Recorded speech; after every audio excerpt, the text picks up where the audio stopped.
Welcome to GK facts current में। देखिए आज हम लोग जो है एक डेटा बेस निकला है, यानी कि एक इंडेक्स और जारी करा गया है जिसका नाम है ग्लोबल फिनडेक्स। ठीक है, ग्लोबल फिनडेक्स डेटा बेस 2021 को जो है अभी जारी करा गया है और ये जो है वर्ल्ड बैंक के द्वारा जारी करा गया है। ठीक है, तो इस जो ये डेटा बेस है इसके अंदर क्या बताया गया है, फिनडेक्स के अंदर जो है क्या बताया गया है इसके बारे में हम जानने वाले हैं। तो आपको वीडियो को एंड तक देखना है क्योंकि टॉपिक पेपर के पॉइंट ऑफ व्यू से इंपॉर्टेंट है। इस टॉपिक से आपसे एग्जाम में एक या फिर दो नंबर का क्वेश्चन जो है पूछा जा सकता है और इसका जो पीडीएफ का लिंक है नीचे डिस्क्रिप्शन बॉक्स में, वहां से डाउनलोड जरूर कर लीजिएगा। ठीक है, यदि आपका कोई डाउट हो तो कमेंट बॉक्स में कमेंट करके जरूर बताएगा, वहां आपको आंसर मिल जाएगा। तो चलिए स्टार्ट करते हैं, जानते हैं इसके बारे में। देखिए सबसे पहले हम लोग ये जानते हैं कि आखिर में इस रिपोर्ट जो है ये रिपोर्ट में क्या बताया गया है और ये रिपोर्ट किसके बारे में जारी करी जाती है। ठीक है, क्योंकि ये क्वेश्चन इंपॉर्टेंट बनता है कि ये जो रिपोर्ट होती है ये किसके बारे में होती है और इसमें जो है किसके बारे में बताया जाता है। ठीक है, ये इंपॉर्टेंट बनता है। तो देखिए अगर बात करेंगे कि विश्व बैंक की जो ये रिपोर्ट है, मैंने अभी आपको बताया था कि विश्व बैंक जो ग्लोबल फाइंडेक्स होता है, ठीक है ना, फिंडेक्स फाइंडेक्स जो होता है डेटाबेस, उसकी जो रिपोर्ट है उसमें ये होता है कि इस रिपोर्ट के अनुसार दुनिया भर में खाते के स्वामित्व में वृद्धि हुई है। किसके खाते के स्वामित्व में वृद्धि हुई है। अब आप पूछेंगे सर खाते मतलब बैंक अकाउंट की बात चल रही है यहाँ पर, ठीक है ना। इस पर भी एक रिपोर्ट होती है कि भैया कितने लोगों का बैंक अकाउंट है, कितने का नहीं है। आज भी आजकल के जमाने में भी क्या लोग बैंक अकाउंट नहीं रखते हैं, वो सब पे बात होती है। तो रिपोर्ट के जो प्रमुख निष्कर्ष हैं वो कुछ इस तरीके से यहाँ पर 4 पॉइंटों में दिए हुए हैं। पहला ये है कि इस रिपोर्ट के अनुसार आज 4 वयस्कों, वयस्कों का मतलब होता है एडल्ट, मतलब जवान लोग जो होते हैं ना, उनमें से 3 के पास वित्तीय खाता है। क्या है, उनके पास 3 पर वित्तीय खाता है। अगर 4 लोगों को खड़ा करा जाएगा तो उसमें से 3 व्यक्ति ऐसे निकलेंगे जिनके पास अपना खाता है, जिनके पास बैंक अकाउंट है, और कई के पास तो बहुत सारे होते हैं, है ना। इसके बावजूद भी इस रिपोर्ट में यह बता दिया गया है कि 1.4 अरब वयस्कों के पास, यानी कि 1.4 अरब युवाओं के पास जो है कोई बैंक खाता नहीं है। ठीक है, यानी कि उन पर कोई भी बैंक खाता नहीं है, ये इस रिपोर्ट में बताया गया है। तो याद रखिएगा कि अगर पूछा जाए कि खातों के मामलों में रिपोर्ट की अगर बात होगी तो 4 व्यक्तियों के पास 3 व्यक्ति ऐसे मिल जाएंगे जिनके पास खाता है और बाकी 1.4 अरब वयस्कों के पास कोई भी बैंक खाता नहीं है।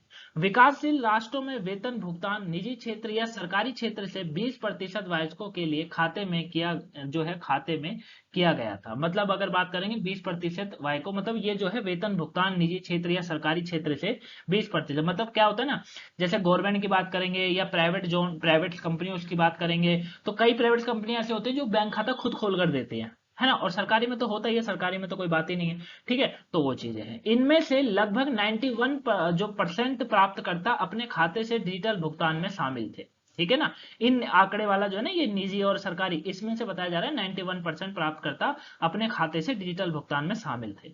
70% वयस्कों ने अपने खाते का उपयोग नगद प्रबंधन के लिए किया और लगभग आधे वयस्कों ने पैसे बचाने के लिए अपने खाते का इस्तेमाल किया और आधे वयस्कों ने पैसे उधार लेने के लिए इसका इस्तेमाल किया है। ठीक है, तो ये इसमें जो है निष्कर्ष है, इस रिपोर्ट के जो है प्रमुख बिंदु हैं, ये आपको याद रखना है। ठीक है, और चारों बिंदु को आपको जो है रिवीजन करते रहना है, चारों पॉइंटों को रिवीजन करते रहना है। ठीक है, आगे समझते हैं आगे इसमें क्या कहा गया है।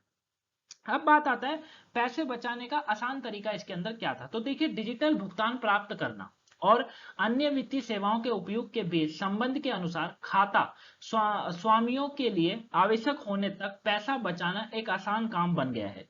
जरूरत पड़ने पर उनके लिए सीधे अपने खाते से भुगतान करना आसान हो गया है। इस तरह व्यवहार संबंधित अध्ययनों से पता चलता है कि खाते में पैसा बचाना आसान हो जाता है, क्योंकि देखिए डिजिटल भुगतान प्राप्त करना है। डिजिटल भुगतान की क्या बात हो रही है यहाँ पर, मतलब अगर डिजिटल बात करें, देखिए आजकल के जमाने में क्या है, अगर आपको किसी के भी अकाउंट में पैसा भेजना है तो बहुत आसान है। अगर वो व्यक्ति आपके पास है तो आप उसको फोन पे, गूगल पे या फिर उसका बार कोड स्कैन करके किसी भी तरीके से जो है कोई भी पे का यूज कर आप उसके बैंक अकाउंट में तुरंत पैसा भेज सकते हैं। आपको बैंक जाने की जरूरत नहीं है, आपको लंबी लंबी लाइन लगाने की जरूरत नहीं है, आपको अपना पैसा खर्च करने की जरूरत नहीं है। समझ रहे हैं मेरी बात को। जैसे अगर मान लीजिए आपको कोई बड़ी रकम भेजनी है तो उसके लिए भी आपको बैंक को देना पड़ता है ना पैसा, लेकिन ऑनलाइन में तो ऐसा कुछ है ही नहीं। आप अपना सीधे जाइए, अपना फोन ओपन करिए, आपके अकाउंट में पैसा आपको दूसरे अकाउंट में ट्रांसफर करना है, आप हाथों हाथ कर लीजिए, कुछ ही मिनट में आपको, कुछ ही सेकंड में वो काम हो जाता है, सारी चीज से छुटकारा है। ठीक है, तो ये जो है, जो पैसा बचाने का आसान तरीका यही है कि डिजिटल भुगतान प्राप्त करना है। ठीक है, अब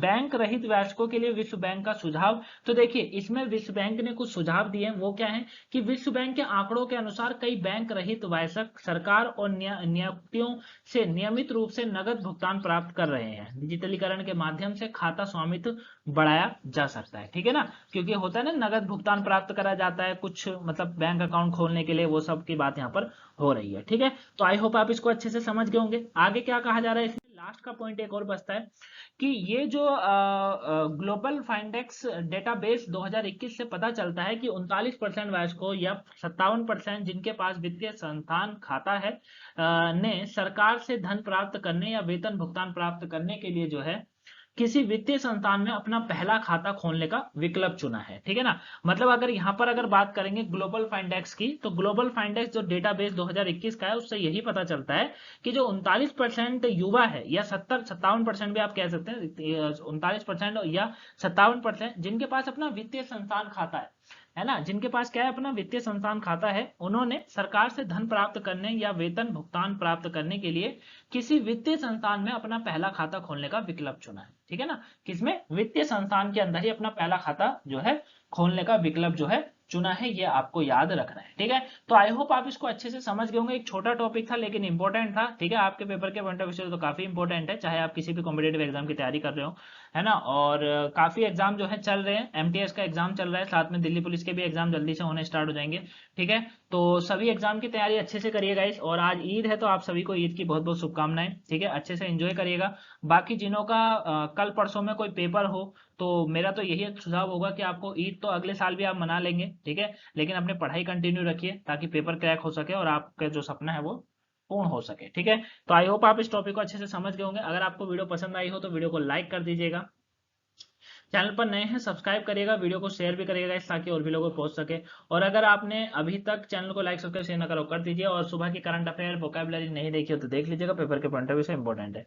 और जो करंट अफेयर का टाइमिंग है ना गाइस, वो बदल चुका है, उसे अब 10 बजे कर दिया गया है। ठीक है, क्योंकि सुबह थोड़ा नहीं हो पा रहा था तो इसलिए टाइमिंग 10 बजे हो गई। ठीक है, बाकी क्लास आपकी कंटिन्यू हुई है, जो टाइम पे थी वही।